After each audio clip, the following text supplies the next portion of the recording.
জয় কৃষ্ণ কালী মায়ের জয়। ভগবান শ্রীকৃষ্ণের বিনা ইঙ্গিতে গাছের পাতাও একটা ঝরে না, মা সেটাই বোঝাতে চেয়েছেন। এত শক্তি আছে, মা ছিলেন, মা আছেন, মা থাকবে যে। মা ছিলেন, মা আছেন, মা থাকবে যে। সবাই বলো জয় কৃষ্ণ কালী মায়ের জয়। সবাই বলো জয় কৃষ্ণ কালী মায়ের জয়। মা ছিলেন, মা আছেন, মা থাকবে যে। তাই সকল সন্তানদের বলি, মা ছিলেন, মা আছেন, মা থাকবেন, মা যুগে যুগে থাকবেন।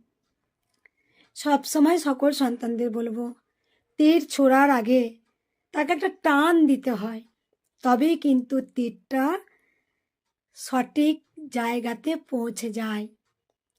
এটাও হয়তো মায়ের লীলা ছিল যে সঠিক জায়গাতে তীরটা হয়তো টানবে, টেনে একদম ঠিক লক্ষ্যে পৌঁছাবে।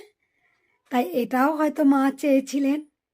তাই গোবিন্দর নিয়তি ছাড়া একটা গাছের পাতাও খসে না।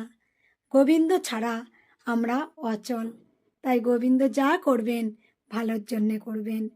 তাই সকল সন্তানকে বলবো, মায়ের জয় হয়েছে, হবে এবং হয়ে যাবে, যুগ যুগ ধরে হয়ে যাবে। জয় কৃষ্ণকালী মায়ের জয়।